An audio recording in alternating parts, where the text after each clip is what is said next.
365 cut. These are the meaningless ramblings of a Scottish we-done whore and a pissy ex-video store clerk. Their ongoing mission is to set right the movie wrongs. They're gonna need a bigger podcast.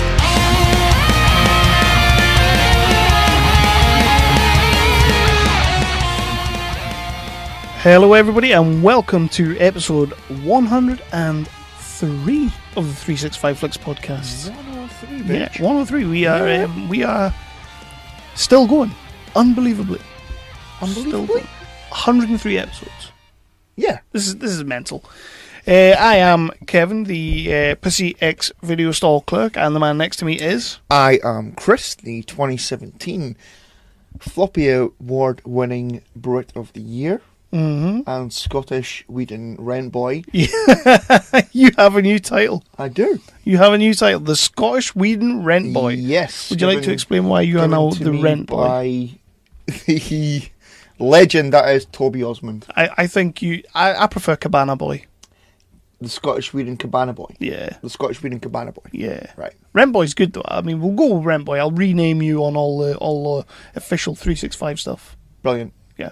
Get your t-shirt and everything. I'll get your t-shirt made. This is not your normal regular schmegular episode, as you can tell by the title. This is a indie talk or a more upstream, upscale, you could say? Yeah. Yeah. Yeah. We've got a couple of legit people on. So Toby set us up with these guys. Yeah. Sacha and Trish. Mm-hmm. And, well...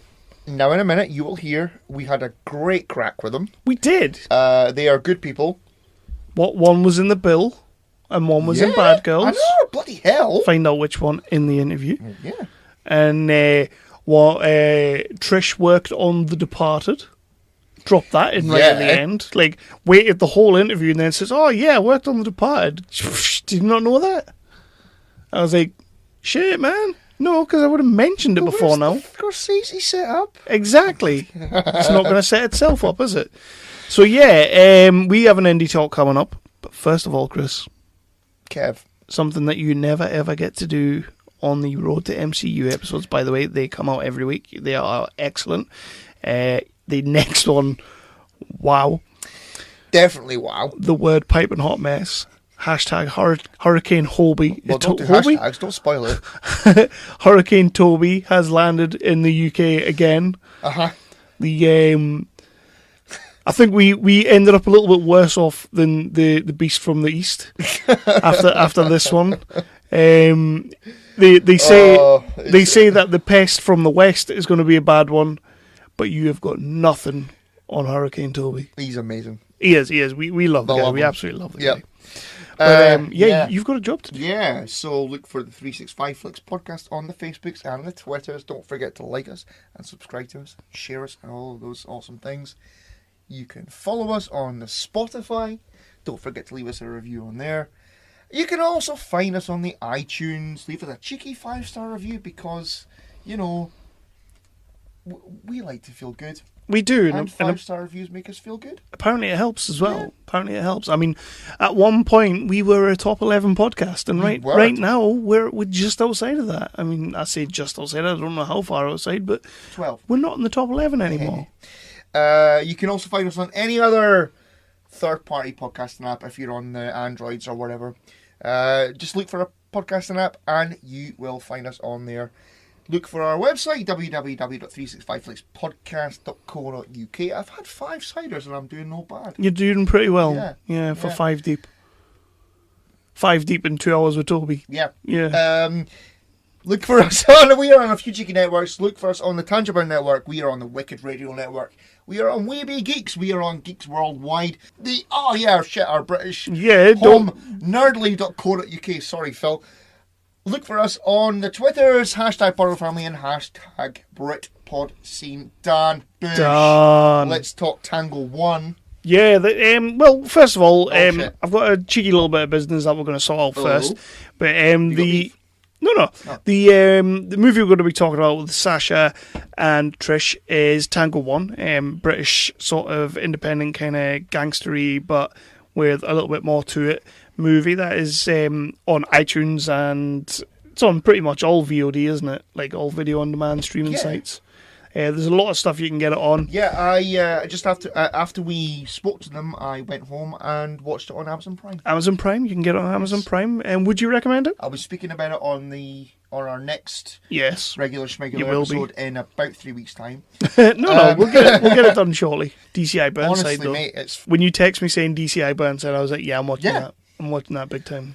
And they didn't tell us about that. I thingied on Facebook, like, watching Tango One, and Trish replied, let me know what you think. And I think it's about an hour in or something like that. I wrote DCI Burnside, and she was like, she replied going, yeah, we were keeping that a secret. Oh, that's a risky little game, isn't it?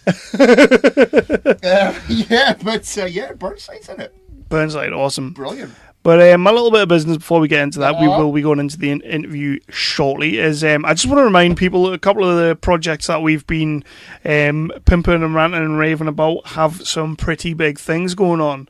Andrea Molinari's book, The Shepherd, Volume 2. Can't wait. I think he has 6 pages left to go, but that will be heading our way shortly. Daniel Farron's comic book, The Untold #2, is apparently imminently going to be dropping. It's nearly finished from what he's been telling me, and he'll be coming on the Thor Ragnarok episode to talk on the MCU Road to Infinity Wars. Tom Payton, the Redwood movie, is dropping on DVD at the end of this month. Sweet. You can get it on all sorts of websites, Amazon, Javi. I got mine from there because he told a nice little story on Facebook about having once worked in Zavi and thought he would never see his movie there. So I was like, I'm not going to go to Amazon, which I could have done. I'm going to go to Zavi because that's a nice little story to tell, so I did that. Yeah, and I did reply to Tom's post on that, and that is living the fucking dream. Oh, of course it is, yeah. So that's coming out towards the end of the end of the month. It's like 23rd, I want to say, but if I'm wrong, I'll correct myself. Also, Mike and Tatiana, who were the leading male and female of the movie, have been put up for NFA awards, which is a big deal. Against some heavy hitters, I will say. You know, a bit of Jude Law in there, a bit of Taron Egerton, and then little old Mike Beckham. Yep. You know, and we hope he does awesomely well. And of course, the movie itself is up for Best Thriller. So that's 3 awards, and hopefully it picks all 3 of them up. Yeah, Tatiana's. I can't wait to watch the DVD. I've got it pre-ordered. I think you have as well. Yep. I can't wait to watch it again because, you sent me the screener that Tom sent me, but sent you. But I tried to play it on my TV. I've got a smart TV. And I tried to play it on the floor on there. It wouldn't work. So, fuss and nonsense. So I'll just buy the DVD. Well, you need to buy the DVD anyway. Show some support. I know. Also, at the end of this month, Mr. Cos Greenup, his movie is hitting the cinemas. Yeah. Dark Beacon is going in the cinemas. It's completely sold out. They had to move from a smaller screen to a much bigger screen. There's going to be Q&A afterwards. Unfortunately, we can't be there. I know. But if you're in the vicinity, although it's sold out, so that's probably pointless. It's a bit redundant. But if you're in the vicinity, go and give the man a handshake and say well done. But also, give them the clap. Give them the clap, yeah. At the same time, the movie will be available on iTunes. Nice. It's dropping on iTunes. You can pre-order that right now if you want. Do you have to pre-order stuff on iTunes? I don't think you have to, but you can. Okay. But that's pretty cool. Like, we've been talking to these guys for about a year now, just over a year now, and their movies are hitting all these amazing things, and it's fantastic. I'm really pleased for everyone, and it's nice that we've been part of this, and we get to speak to them, and we get to pimp out their shit. Cool. It's cool. Yeah. Damn cool. But that's pretty much all of that. There is also the Indiegogo on the go for Mark Zammett's movie Homeless Ashes. They are raising the funds for the final part of the movie. Get yourself an Indiegogo, type in Homeless Ashes or Mark Zammett. You'll find it there. Give a little, give a lot, give what you can. It's going to be an important movie, and we can't wait to see what he's doing there. Did you do all this from memory? Yes. Bloody hell. I am impressed. I know, right? It's a your pimpage thing, but way better. Oh. Because I had a lot more to do there. Oh, that's rude. And how cool is it that Cos put a picture up on Facebook of the big Dark Beacon posters, at the cinema right next to Black Panther. You know what I mean? Like, you've got your movie poster next to Black Panther's poster. That must be an amazing feeling for these guys. I couldn't be happier for them. But we are going into the interview with Sacha and Trish, mostly about Tango One, but we also deal with some other awesome stuff. Yes, we do. They are great. They are really great. Thank you. I really enjoyed this. Toby set us up with these guys, so thank you, Toby. Toby is an absolute legend. I love the guy. Yeah.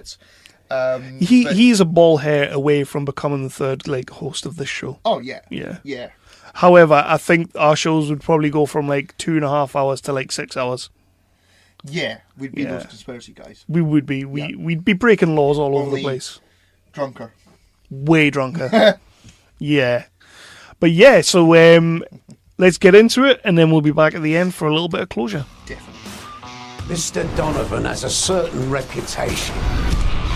I've only ever had one trick, make the other guy think he's the smartest. I'm being screwed by the same guy screwing my wife. He's cleaned my accounts out. I checked my account this morning. Nothing there. Mr. Donovan's sorting it out. You bet your ass. We're business partners now. We. Who else is going to protect you?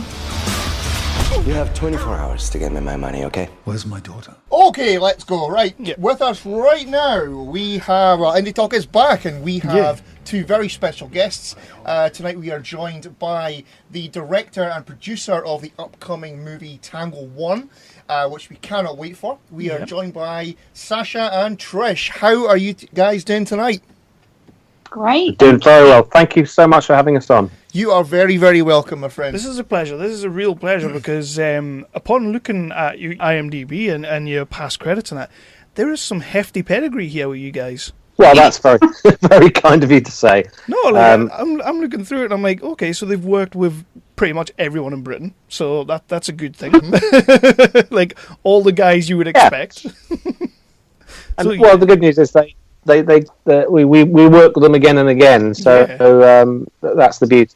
That's the beauty of all this, is that when you find lovely people and projects that marry up, then it's a very happy environment. Well, we pretty much did invent acting and movies, so it's a good environment to be in. Oh yeah. But yeah, thanks for joining us on 365. This is an absolute honour to speak to you guys tonight.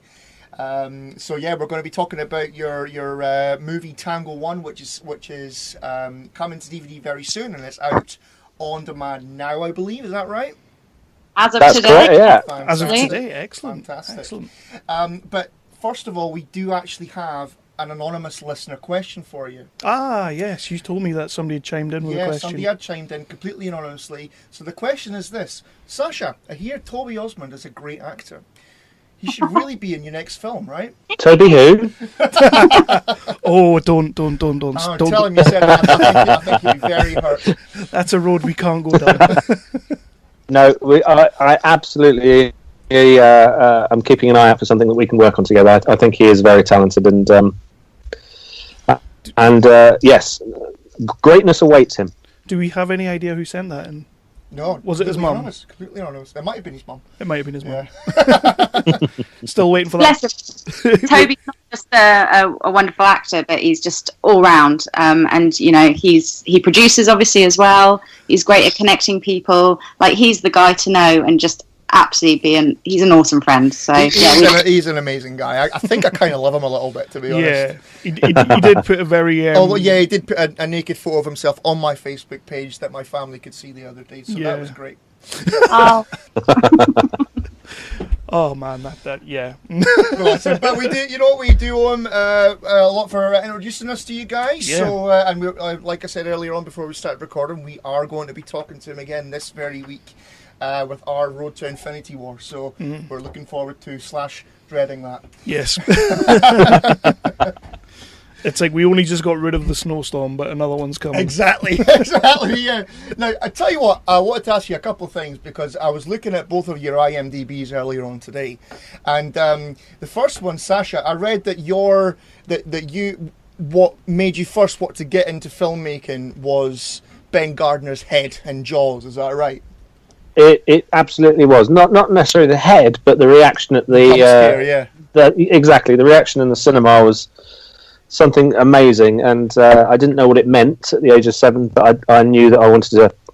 I don't think I wanted to make 300 people scared, but I just felt that causing a whole room of people into one reaction was an amazing sort of thing to be able to pull off. And yes, I've had the good fortune on We Still Kill the Old Way, which we made. I had that moment where the whole cinema reacted exactly how I wanted them to. So thank you, Mr. Spielberg. Absolutely. Jaws is my favourite movie of all time.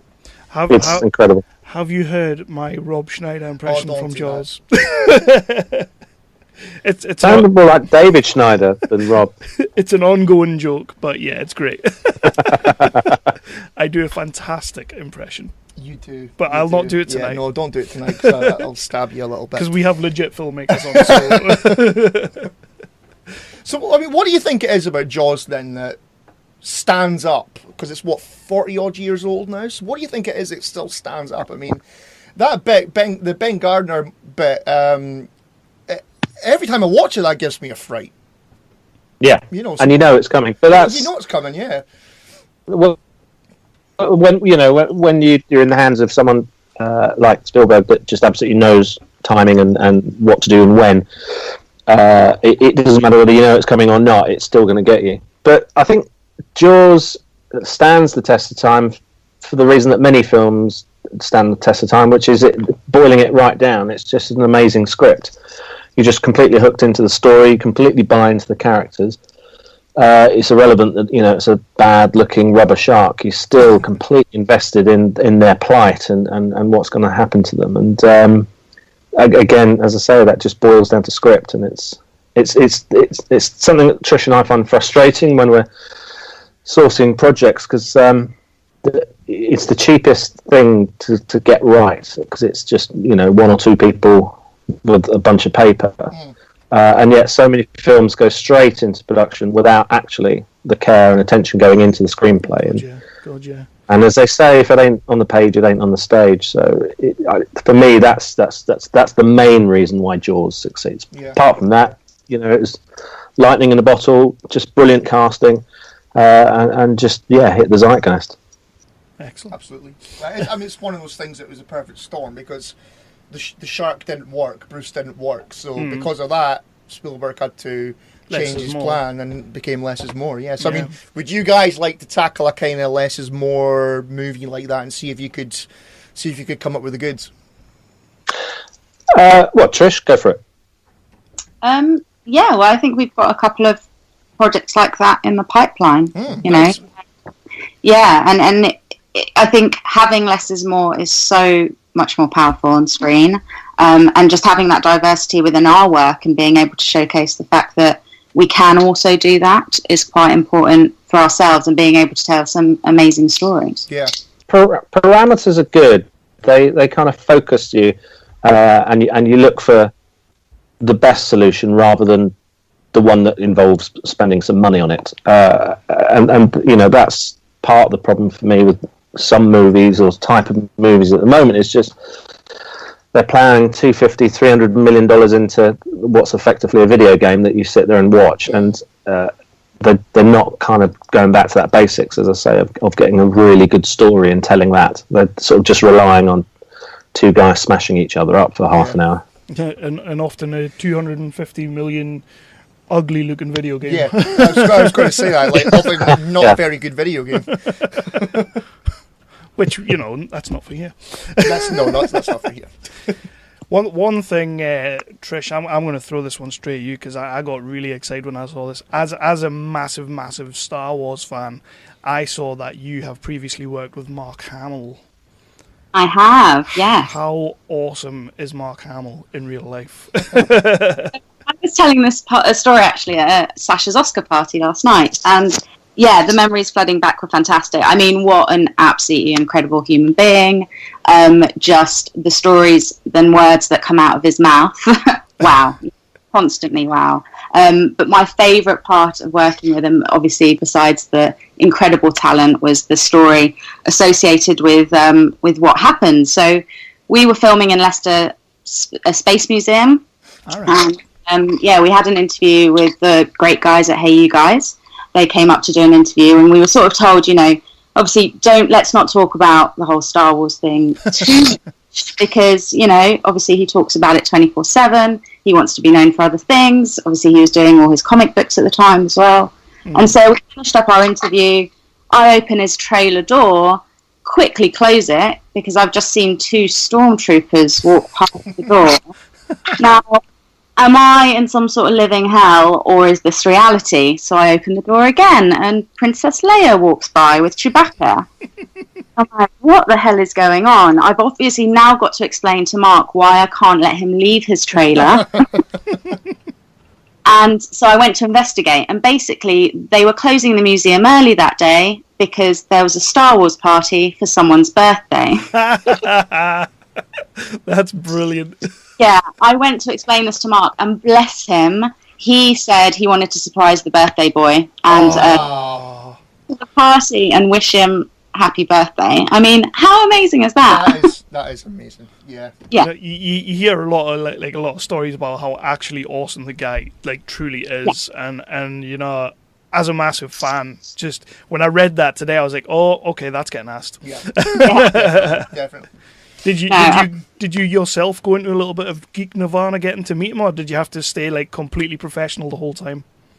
I mean, I tried to stay professional, but obviously that's something there where, you know, all your nerves sort of let loose. So, no, but it was brilliant. And obviously the way that Dominic Burns, who's the director of the film, dealt with him was fantastic. So we all had a really good time, and spent quite a few days with him, actually. So, you know, nightly just sort of getting to know more stories and getting to know him as a person.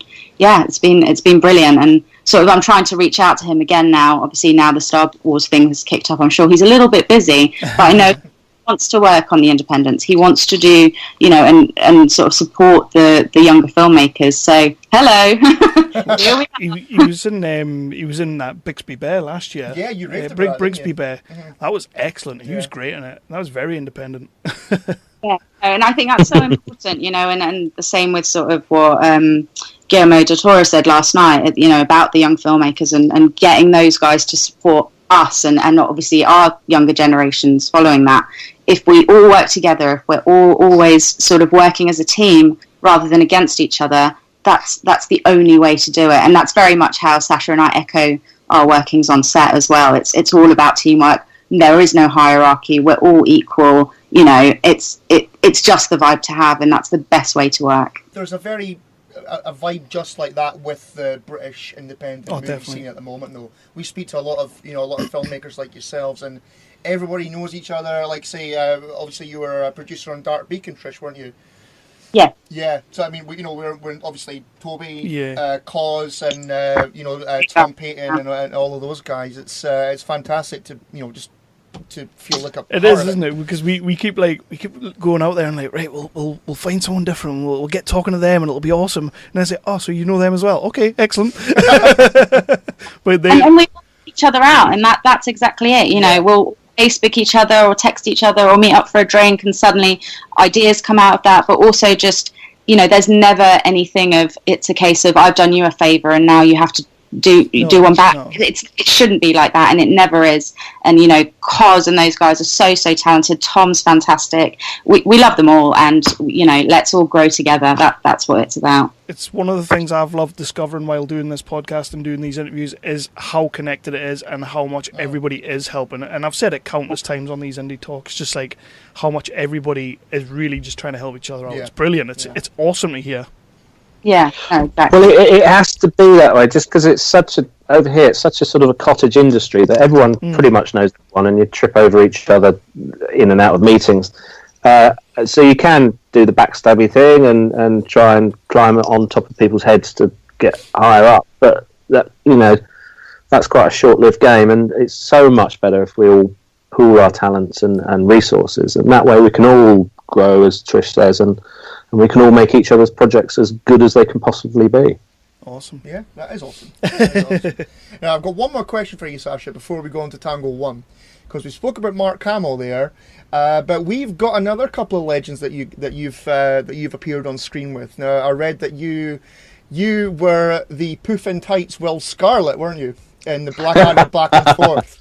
The Puffin. Can you say the Puffin tights? Was that the official title of the character? That's how Rick Mayall's Robin Hood referred to him. Okay. As Will Scarlet Puffin tights. It's a character that seems to have confused audiences. I played him absolutely straight, but yes, I was the only person probably in Blackadder history to have had sex with Baldrick. So luckily that stayed off camera. Nice. Amazing. So, what was that experience like working with? I mean, I'm a massive Rowan Atkinson fan, and obviously everybody's a Rick Mayall fan. So, what was it like watching those guys work? Surreal, as you can probably imagine. Yeah. And added to the mix was obviously Kate Moss in her first acting role, and she was just kind of this sort of angel, for want of a better word. But what was lovely, she found out that we lived near each other in this wonderful part of London. So she was kind of like at rap. She said, "Do you want a beer? And do you want to lift back to your house and stuff?" And that was probably the most surreal, weirdest bit, was Kate Moss offering you a beer and saying, "Should I drop you home?"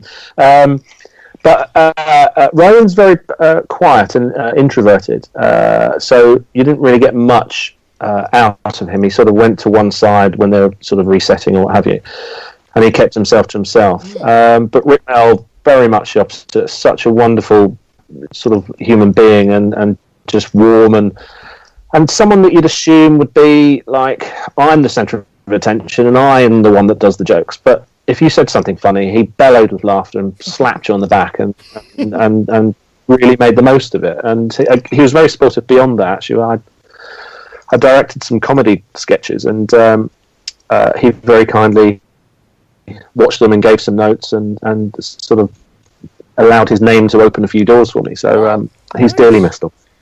Yes, that one still hurts. It really does. Yeah, you took that one hard. Yeah, I did. So is it true that I've seen on different Blackadder documentaries and what have you that Atkinson and Rick Mayall, they didn't sort of, when they were acting together in scenes, they were trying to one up each other? I didn't see that. That might have possibly had more to do with Richard Curtis being on set while I was there, which again was obviously another surreal moment meeting this guy. Yeah, so I think everyone's sort of behaving and doing exactly what the words were on the page, not to upset Richard Curtis. So I didn't spot any one-upmanship, but it was just a brilliant script anyway, and so they didn't really need to do anything. I think the one that they were on about was Blackadder 2, when we were both on screen together, and Rick Mayall was being Rick Mayall, Flashheart, and Rowan Atkinson upped his game in the scene, and then they started upping each other and all that. So I think it was maybe referring to that, yeah. Well, that would have been done in front of a live audience as well, and normally when you do a live audience thing at the Beeb or wherever, there is an element where you make it look like it's sort of spontaneous and a bit of ad-lib and stuff, but actually it's pretty much well rehearsed, and it's just to get a bigger laugh out of the audience. Yeah. So they feel like they're part of some magic happening, which it was obviously with that show. Awesome. Yeah. So let's talk about Tango One. Let's talk about you guys. Actually, two seconds. One last question. On you go. Because I spotted this and I got really excited because we had Mark Zammett on a while back, and Mark Zammett was in an episode of The Bill, but so was Sacha. Oh wow! Yeah. I was in 3 episodes. 3. There was a sort of a running joke in the industry that if you didn't get on the bill, then you might as well give up acting. Just because there's such a high turnover of episodes that they just needed to employ sometimes non-actors because they just run out of equity members. Well, this is why I bring it up, because, like I say, as you just said, you haven't made it till you've been on the bill. When you were on, as we quizzed Mark on the episode, did you get to meet Reg? I didn't. No, I'm trying to. No, we a lot of my stuff was me with another villain of the week, as it were, and I was, for some reason they gave me a 60 grand Range Rover to drive around in, which was brilliant fun. I did meet Burnside. Who obviously, ironically, ended up with both Trish and I ended up working with him a couple of times. So that was a bit surreal. 20 years later. DCI Burnside, he's awesome. Yeah, he was awesome. He was. Yeah, that's how we tell if we've had a good guest on if they've been on the bill. If they've been on the bill. Yep. Hold on. So, would Bad Girls count? Like a female version of the bill? You've been on Bad Girls? I was in most of season 5 as prisoner 27 or something. So just if we're sort of taking count on the bill, I just want to say I'm Bad Girls. She was, the thing is, what Trish isn't mentioning, she was actually a boom operator, and she just kept getting into every shot. See now, I don't know, but like I had all box sets of Bad Girls on DVD, so I'm gonna go Bad Girls on that one. Go. Yeah. I mean, I threw a sink over one of the riots over the balustrade, so just keep an eye out. Is all I'm saying. Well, you've made it. That's made it. Thank you. That's better than being in the bill. Bad Girls is the new bill. There you go. Yeah. We'll go with that. Oh, it's the bill for our times, obviously, with the Me Too and more jobs for females and actresses. Yeah, your times, because you're 75 years older than me. God. Oh God. Let's go personal. Let's move on. Let's move on quickly. I'm sorry I brought the bill up.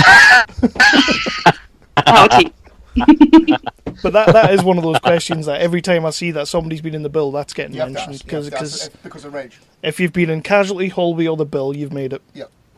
So let's move on to your guys' film. Yes. So Tango One. First of all, congratulations, because the trailer that we've seen, it looks incredible. It does look Thank you. Oh, I mean, thank you. Well, we're very proud of it. It's the trailer makes it look very much one thing, whereas it is that, but it's also so much more. That was something that we worked very hard to sort of make sure happened. It's very international. It's more spy than just London gangsters. But it has those elements, obviously. But yeah, it's something we're very proud of. I'm not gonna lie. I saw Vincent Regan and straight away I was like, yeah, man. Yeah, I'm watching that. He's just like the quintessential like Brit. Yeah, he's great. He is great. Yeah. Oh yes, he is. I noticed that he's a gentleman. I noticed that you've actually worked with him. Wonderfully talented. I noticed that you've actually worked with him a few times as well. So is this? Like yes, it's Tango's our third one. It's very much a Scorsese De Niro relationship. Yeah. That's what you're going to say, right? Pretty much. But then when you find your guy, Vinny's just brilliant to work with, and but yeah, no, Vinny's brilliant to work with, and he brings so much talent and ideas to the project that yes, if ever the opportunity arose again, I'd jump at it. Definitely, man. Definitely. Nice. Yeah. I think we need to get him and Ian Ogilvy together, and that would just be dreamy, wouldn't it? And a few of the others that we've, would be wonderful. And obviously Toby. Yeah, I mean, yes, of course.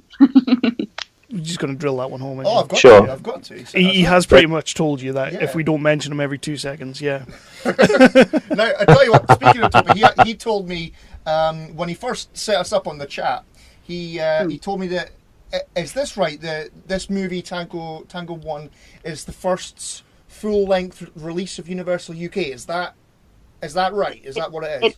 It's the first, fully financed a British film by Universal UK. Wow. So very proud. And it's our first official feature as Three Wise Monkeys as well. Right. So double whoop, really. Yeah. Definitely. Yeah. So you maybe can't go too much into it, and I'm not asking you to go too much into it, but how does that come about? Like you guys, it's sort of Three Wise Monkeys, your production company and everything, and you're bringing this movie to the fore. How does Universal UK kind of come into this? Funnily enough, it started because We Still Kill the Old Way was one of the big reasons, which was the first UK independent film that was financed by a distributor over here, nice. Who at the time they were called Anchor Bay, and they just said, rather than buying in stuff that we're not sure about, why don't we just make ourselves at a budget level that we think we can't lose on, even if it's absolutely ghastly. And that's kind of how We Still Kill was born. They had a one-line idea for it, they had a title, and they said, go and spend this much money. And I think Universal looked at that success of that and kind of went, oh, that's a good idea, that's a good business model. So that was a big thing. And then because it was based on a book, it just made it a bit easier for Universal to sort of get their head around it, because they're very much led by what they call IP, intellectual property, so books or real life stories or remakes or sequels. That's kind of their big thing. So because Stephen had written this very successful book, it just worked for them. So hopefully, there'll be more. Excellent. Good stuff. Yeah. So tell us a little bit, or tell us whatever you can anyway. Obviously, we don't want to spoil anything. Tell us a little bit about what Tango One is about. As I say, it's an international thriller where unusually our hero, when we first meet him, is a very successful drug dealer, which doesn't make him obviously that heroic in some people's eyes. But it becomes a tale of redemption where he realises the error of his ways, and everyone is out to get him, to steal his money, to kidnap his daughter, and he has to come back to London, where sort of the world he's created basically comes back to chew him up. And so it's got elements that you might recognise from other films, but it's very much its own thing. And then thrown into the mix as sort of the antagonist is actually an MI5 agent that was undercover that Vincent's character discovered, and so he's kind of like a dark James Bond character who is out to get Donovan, and maybe he does, maybe he doesn't, but he's got an incredible sort of plan, which is in the book, to recruit people from the underworld to be his agents rather than taking people from the security services. That sounds really cool. Yeah, I mean, like I say, trailer had me anyway. So. Yeah. Description doesn't have to do anything for me. The trailer had me. I do like the thought of. But yes, story-wise, it's just not your sort of usual gangster blah blah blah thing. And like I say, because it's Vincent as well, it just takes it up another notch from your kind of standard gangster fare. And yeah, it's a brilliant character piece from him as well. You really see him going through it and coming out the other end. He's, you know what it is? I've said it already, but he is one of those actors that when he does come on, he has one of those faces that when he just whatever he's doing, you can tell that this guy has had a life. It's just like whatever character he plays, he has a great face and just some awesome expressions.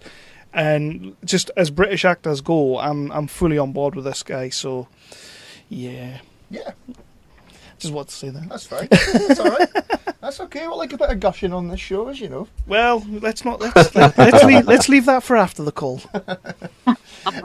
Now, as I said, the trailer looks amazing. Now, from the trailer anyway, the movie looks like it's going to be absolutely stunning. So, was it all filmed here in the UK, or were you abroad filming it? No, we were filming it in the UK for most part. So that took us to about 3.5-4 weeks from memory now. And then we went to Spain to shoot our other locations. So Spain doubled up for the Caribbean, it doubled up for Afghanistan. And yeah, we kind of cheated a lot of it over there, and we shot for a week over there in Valencia and Javier as well. So yeah, it was an amazing shoot because obviously we had all the cold and all the horrible weather there, and then we sort of went away and obviously sunny skies for some of it, and then back to reality again now after. I always thought Spain looked like Afghanistan, to be honest. There are parts, like the Benidorm part. Yeah. Well, we'd found this amazing quarry that was sort of a little bit inland, and it was just.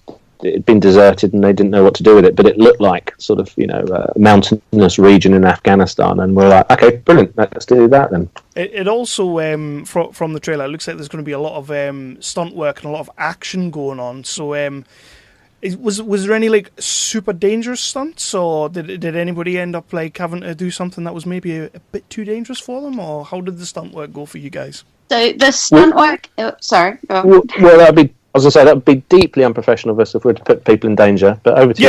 Definitely. So the fight choreography was done. Well, Al Snow's in the movie, so it's WW. Yes, we were getting there. We were getting there.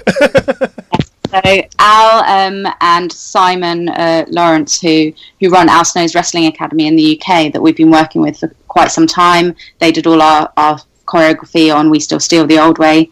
They were involved in this one. Obviously Al was on screen, but we also had all the guys from the Wrestling Academy as part of our choreography team, and so they did all of that for us. So there's quite a lot of dark scenes where they're doing a lot of fighting, a lot of choreography work, and they were just fantastic. I mean, there was one scene that we were filming down in Portsmouth, and they were willing to throw themselves off containers in our shipping yard and all. So yeah, I mean, just absolute kudos to all those guys and just the energy that they brought to the film as well. Yeah, that's amazing. I had no idea that Al Snow was involved with that. No. You know, with like the movie industry kind of thing.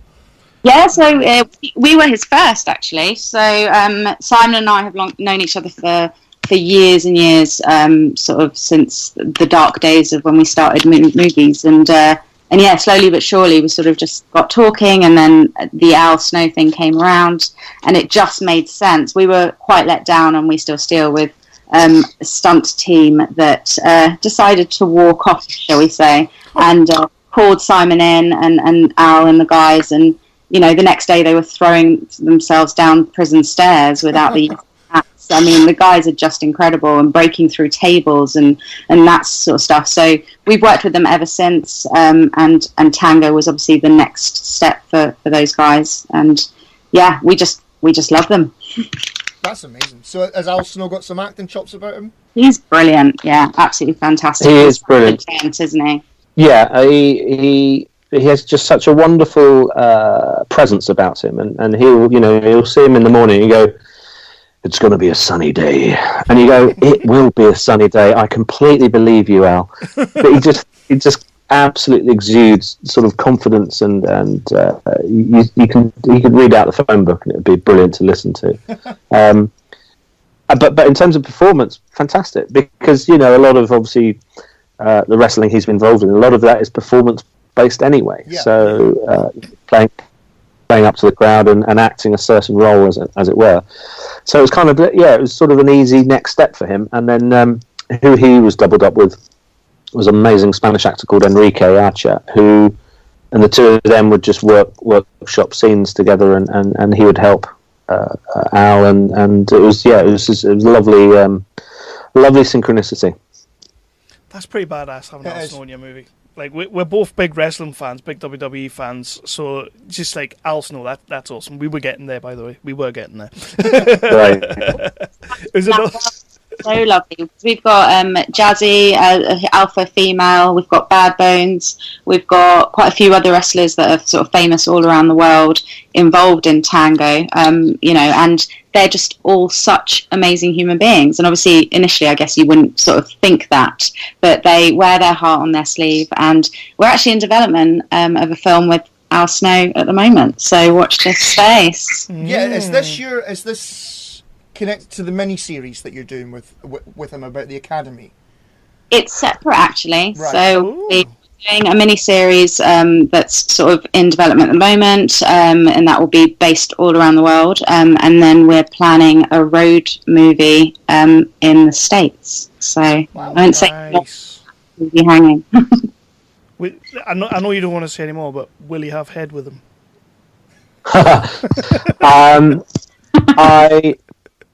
Well, will be playing himself in the film, so it would not be out of character. Let's put it that way. So awesome. have you met Head? No, which I'm okay about. Yeah, I'd be okay without meeting him. We actually, I think it was last year, wasn't it, that we saw him at one of the Comic-Cons? Yes, that's right. And was it $1 Million Man? Was it the same one? Yeah, Ted DiBiase was there, and Grado was there as well. Yeah. And that was like, just like we didn't get to like properly speak to him or meet him or anything, but watching the talk with him, he was just so like, he seemed really down to earth, and he was just sort of sitting there and he's sort of punching Grado in the arm, and you could just see Grado was massively starstruck. Oh yeah. Yeah. But yeah, this is it. This is who Al is. He just absolutely exudes that star power, and you just can't stop listening to him. He's a wonderful human being. Yeah. Excellent. He also has a pet goat. So, a pet goat. Yeah, that makes complete sense. It makes sense. Yeah, it does. But the goat lives in the house. That's the key thing. Yeah, it'll curl up on the sofa and watch telly with him and stuff. Of course it does. Again, yeah, complete sense. Complete sense. Right. So let's go back to Tango One. So as we said at the start when we're speaking about this, it is available on demand right now. So where can everybody find the movie? And anywhere that does sort of VOD, say your iTunes, your Virgins, I think Google, I think it's available on the YouTube download site. And also Amazon. You said Amazon, right? I probably didn't. I mean, it's available everywhere. Let's just say that. That's cool. So if people Google it, they'll be able to find a link to watch the movie. Hopefully, only legal link. Oh yeah, of course. Yeah, if you want to head over to our Facebook or Twitter, then there's links all over there. Awesome. I mean, once we get off the call and everything, I'll be pimping it all out on our Facebook page and everything anyway. So amazing. Hopefully, people will get some eyes on it, and we'll put it on the website, and we'll do everything we can for this. Brilliant. Thank you so much. Definitely. Now, the DVD is also coming in the next few weeks, is that right? 19th of March. 2 weeks' time. 2 weeks' time, okay, awesome. So where will people be able to find that? Obviously, that's again going to be everywhere, so yeah, it'll be hopefully HMV if they're still with us, but supermarkets and obviously Amazon again, the mighty Amazon. But yeah, available everywhere. Awesome. So how is it personally for you guys? Like, you're going to be releasing like this DVD and it's already out on demand and all that, but the DVD's going to have like Universal on the cover. Is that the first time for you guys, or is this a big deal for you, or personally? I think any time you have a studio of that sort of magnitude on, when the film starts and you see that logo come up and the music come up, you will always get a buzz from it. Yeah. It's Sacha's done in film Universal before, or one or two. Sacha, I can't remember. Only two others apart from Tango. I've let everyone down. But yeah, this is the first one for Three Wise Monkeys to be credited, and that is so important to us. And I don't think that feeling, that tingling that you get when you see those logos is ever going to run out. And if it does, then maybe that's when your love for producing film runs out. We get the Dark Universe logo on. No, never that. That's a cool name for a production company, by the way. Three Wise Monkeys. Yeah, I do like it. Yeah. Yeah, our third monkey's over in Spain, so he was part of him and his brother, who were part of Rodaje La Carta, they were the Spanish production company on this, and then Ismail, who's our DOP, is the third monkey, so there's a nice synchronicity there as well. Nice. So you mentioned you've got your movie with Al Snow in the planning stage. Has Three Wise Monkeys got anything else coming up after Tango One? We do. Yeah. We do. We have a whole slate of stuff. So I'll let Sacha start, and then I'll carry on. And you shall correct me. So we're doing a Shakespeare movie based on The Winter's Tale by the Bard, because we both independently done Shakespeare films. So we thought it was about time that we did one together. We're doing that with Joseph Milson, who is the antagonist in Tango One, and he's adapted the screenplay. So that's going rather well, and we're with the Sicilian Film Fund at the moment because it'll be all shot out there, hopefully in the autumn, all going well. We're also doing this feature doc called Last Pole, which we're following an explorer and some citizens that he's training to become polar explorers, and we're going to be going beyond the North Pole, for there is such a place on this planet. Where no one's ever been. Many people have tried, including our lead explorer. He's tried twice and almost died twice. And so we'll be following them, and they'll also, at the same time as obviously doing this epic journey, we'll be sending back data that we'll be gathering as we go over the polar cap to people at NASA, who will then be able to predict roughly how long the polar cap has left, because it is disappearing at a shocking rate of knots, despite what Donald Trump and others think.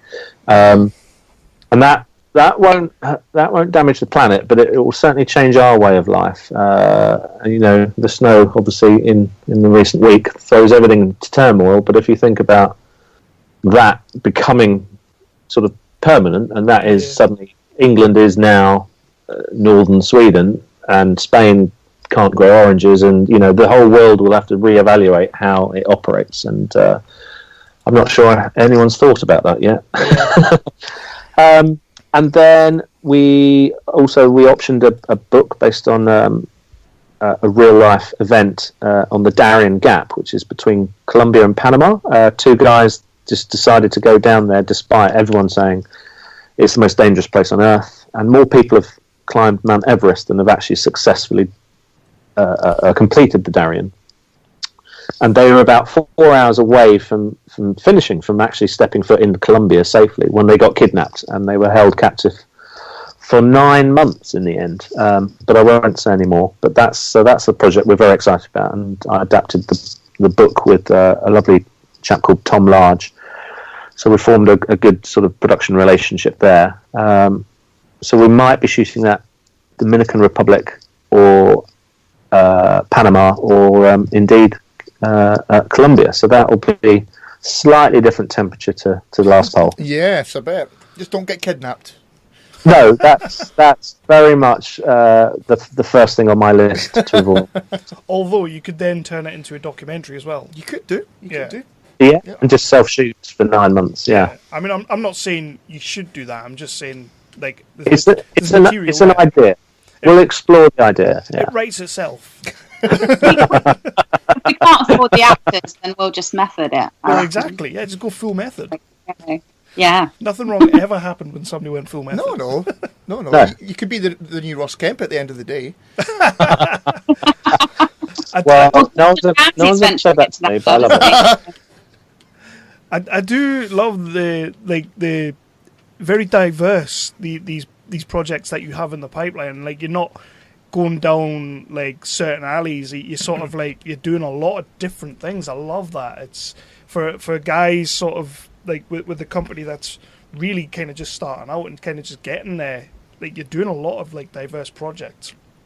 I think that's really important though, because I mean, it's fair to say that both of us have done our fair share of low budget indie gangster flicks, and I'm not sort of saying that's in a negative way at all, because we've learned and honed our craft. But for us, it's about now, as our company develops, is developing these amazing stories that inspire us, and traveling the world and being able to showcase these other environments that people might never be able to come across. We were in Svalbard for 10 days last year as sort of testing our cameras for last poll, and sort of testing minus 26 degrees and how that would affect things. And it changed us as people, just being there 10 days. So if we're able to show a little bit of that on camera and show people that, then I think that's just really important to us as filmmakers, and sending these positive message to other filmmakers and just sort of people in general, really.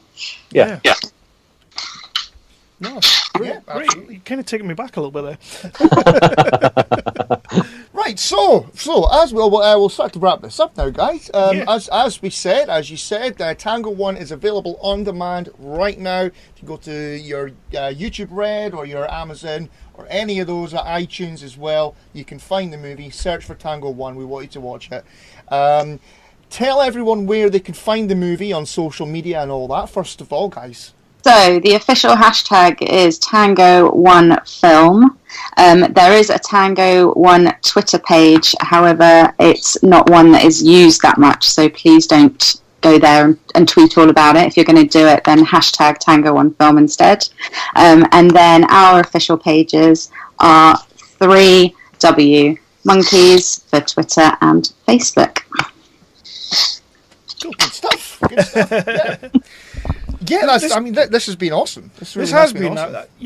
I've really enjoyed this chat. I really have. Thank you so much for having us. We appreciate it. Absolutely, thank you so much. And thank you to Toby Osmond, because without him, we wouldn't be connected. He's had far too much airplay on this episode.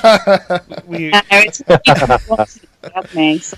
I'm starting to think we should be maybe changing the name of the podcast to just like the Toby Osmond cast or something. I think he would love that as well. He would love that, wouldn't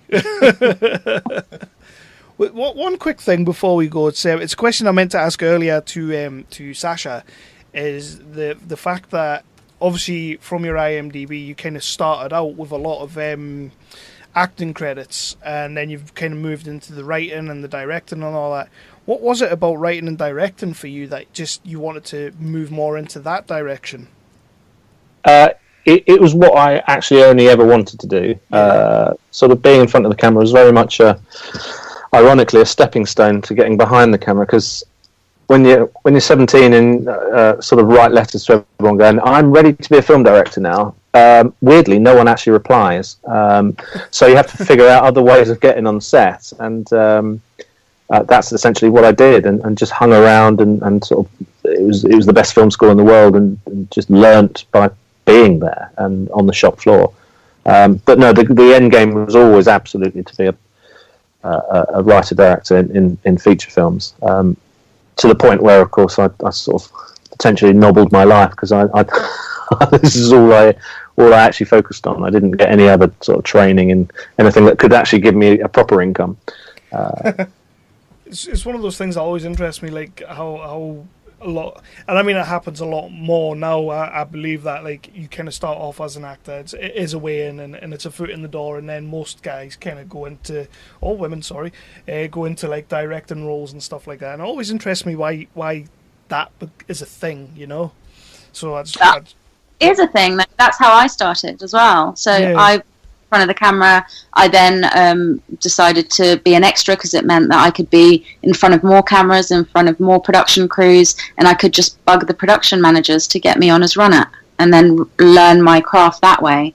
And so I think that's actually a really good way to sit back and be able to learn how a production is run and how everything works and who does what, but still keep a distance from it, and then slowly edge your way in. So yeah, I wouldn't discourage that for people trying to get into the industry. Yeah, you're sort of learning from the ground up, like you say, Trish, learning your trade. The other thing is, I think all directors should try acting once, just so they know what's going through that poor person's mind, because you've seen it, or I've seen it, and experienced it myself, where the director doesn't go over and doesn't handle the actor particularly well, and doesn't tell him why they're doing another take, or hey, what about this might make it even better or bigger or whatever. That happens too much. And I think if directors did try acting once, they would totally get what that person's going through and what they need from you as a director. So I think it's important, even if you don't want to act, it's important to try it. Yeah, that's an interesting point of view. Actually, I never thought of that. No, it's, like I say, it's just something that when I see that someone who started off in front of the camera and then becomes like director, writer, producer, and all that, it's something that really interests me as to what was the progression and what was the thought process behind that. I mean, sometimes because they think they can do it, and then it blows up in their face. But as long as you want to be a director, that's a good start. See, I tried acting, but I couldn't die, could I? You couldn't die. No. We had to do. There's a local comedy group here in Berwick called The Damp Night, and we were invited because they've been on our podcast a couple of times to plug the shows and what have you. So they were doing a skit for one of their live shows, and as part of the skit, they had a lot of people being shot, and so they said to us, "Would you guys like to come along and be shot?" So I obviously nailed it. You did that nail was amazing. it. You were. But Kev, really, you couldn't get shot properly. I couldn't die. No. I couldn't. It's really weird. Like I thought that might be the easiest thing you could do, but no. Do you feel maybe your character was saying, "I'm not ready to go yet. I have more to the story." There was something inside me, like my journey is not finished. I think maybe you were channeling your inner Neo the way you went. Yeah, like because he kind of just swerved the bullet. I kind of did. I was like a spinning top. Brilliant, proper Matrix style. Oh yeah, definitely. You've got to go for it. That's how you get the sequel. You're like one of those really bad extras in the extras. Basically, yes. I should never be in front of the camera. No. We know that now. Oh, we do know that. Yeah. Right, guys. So we have one more question for you. Yeah. We like to put our guests on Indie Talk on the spot at the end of the show because we have a segment on our website called 365 Picks. Yeah. And we ask our guests on Indie Talk to pick one movie that you would recommend that everybody should watch before they die. So you can pick one movie out of any movie you like. What would it be? Trish. Give me a chance to think through. Trish, go No, we've already mentioned it. It's yours. All right. But I'll think of another one while Trish gives hers. Oh God, that's so difficult. Yeah, that's why we It ask is difficult. We do like to stump people. I've actually added Jaws myself. Yeah. Oh God! But from what sort of point of view? Like just generally, or do you have specifics? It's to be guided here. If somebody said to you, Trish, what is one movie that I should watch that you can recommend to me that is so good that I should watch this before I die? I do love how much it stumps people. Trish, would it be Alien? No. Thank you, Sasha. Not a fan? Not a fan of Alien? There's a funny story there, but maybe not for now. No. Okay, what's your favourite movie of all time? It's gonna run. I mean, I love The Departed, but that's because it's got a special place in my heart because I worked on it. So really? That's cool. Just slip that one in there. Yeah, Just just drop. I worked in The Departed once, but Mike drop. You can have The Departed on there if you want The Departed on there. That's a good pick. It's a good movie. It's a great movie. That's my movie. Awesome. have out of interest, have you seen the originals that it's based on, the Infernal Affairs trilogy? No, and I do definitely want to, but I haven't yet. You most definitely should. Yeah, no, they are great. They are fantastic movies. I've never seen them either. You've been telling me for about 10 years to watch them. Though. Yeah. As good as The Departed is, Infernal Affairs is a cut above. It's amazing. I do love The Departed though. I will get to watching it. Next time we talk, then I'll obviously know more about it. So Chris, you make sure you watch it too. I'll watch it too. Yeah, definitely. And Sasha, your movie? So aside from Jaws, I would say I'm going to go with Apocalypse Now. Yeah. Nice. Yeah. Just to show how batshit. Oh, sorry, I probably shouldn't have sworn. No, how crazy human beings can be, and just how ridiculous war actually is. I love how people get when they swear on the show and they're like, we shouldn't really swear. And it's like, you haven't listened, have you? Yeah. Bless you. But yeah, Apocalypse Now, that's a great pick. And I'm surprised nobody's put that on there yet.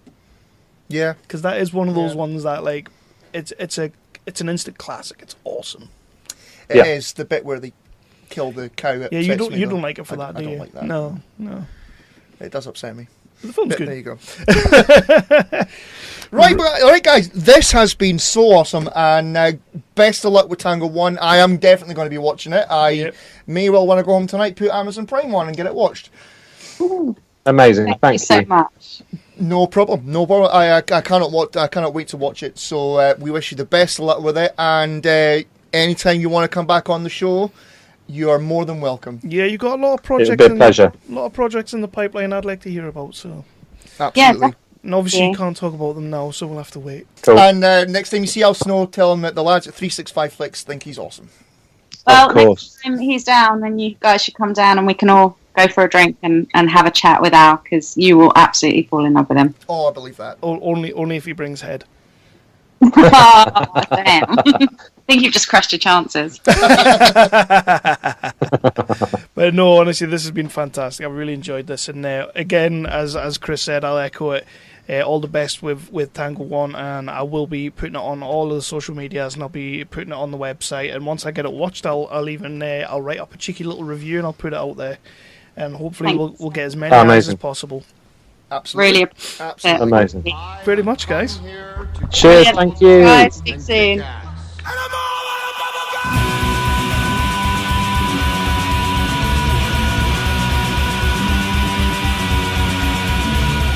Astro Radio Z is a horror, cult, exploitation film podcast hosted by me, Derek Carey.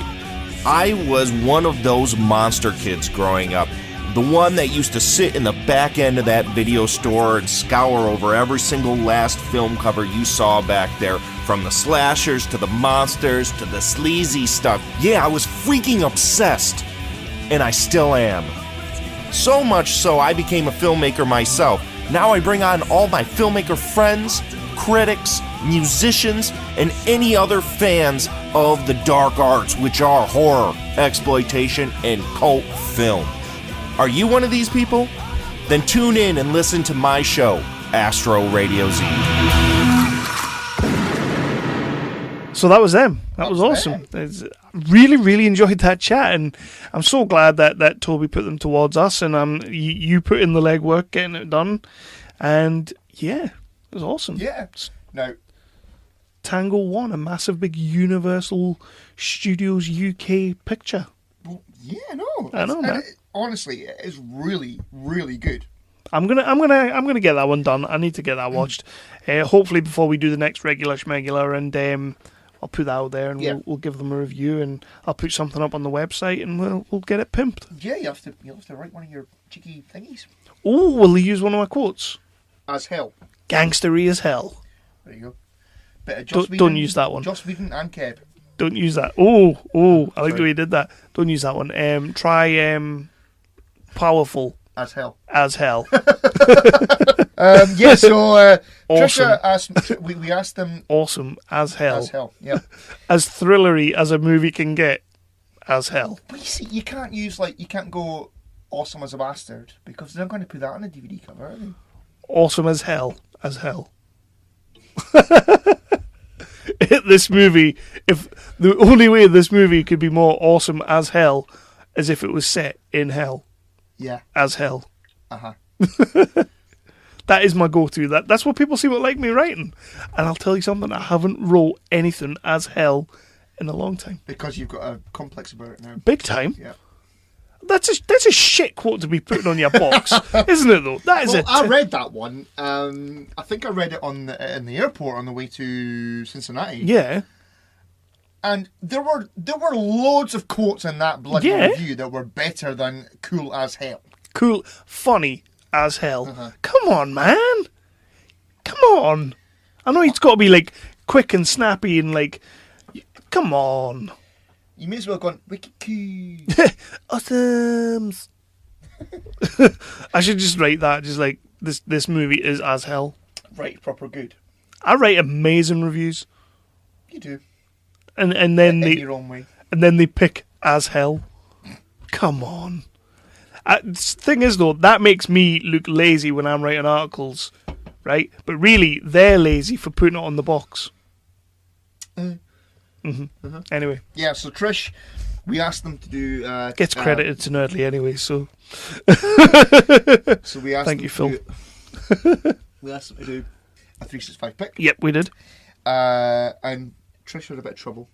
She said The Departed, didn't she? Yeah. Because she worked on it. A couple of hours later, she messaged again saying that her pick will be Requiem for a Dream. Oh, shh. Bit of ass to ass in that movie. I've never seen it. You never seen Requiem for a Dream?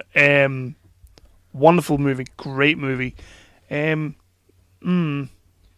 a hard watch. Huh. It's not an easy watch. Jared Leto, fantastic. Oh, dear. Right, okay, one of the Wayans brothers, pretty much not playing a Wayans brother for the first time ever. Right. And Jennifer Connelly doing ass to ass. Ass to ass? Yeah, there's a bit when them... Like a double dildo? Yeah. Oh, my Christ. I know, right? Now you're going to watch it. Huh. It's good choice. What is it about? What is Requiem for a Dream? It's about drugs and the horrible choices people make while on drugs and the things that people do to be on drugs. Be on drugs, yeah. Okay. That's pretty much all it is, but there's more to it, and it's great. Right. Yeah. Fair play. It is a good film. It's Darren Aronofsky at his absolute best. It gets a little bit mental. So Trish has probably picked it because of acting and stuff. Yes. Like that, and you're talking about ass to ass. Probably. Yeah. Okay. It's a good movie. Okay. I like the movie. Jared Leto was fantastic in it, as he is in anything, including Suicide Squad. Well, no. Okay. But yeah, thank you to those guys for coming on. Trish, Sasha, you are amazing. Thank you again to Toby. Yes. I hope you've enjoyed this interview. I hope you go and find Tango One and get it paid for, get it on Amazon, get it on anywhere you find it. Google Play, YouTube Red, wherever you can find this movie, watch it. I've not seen it yet, but Chris informs me it is excellent, and I will be watching it. Yaha. Because Vincent Regan and DCI Burnside. Vincent Regan's good. Yeah. He is good. Yeah. Done. And with that, we're off. Yaha.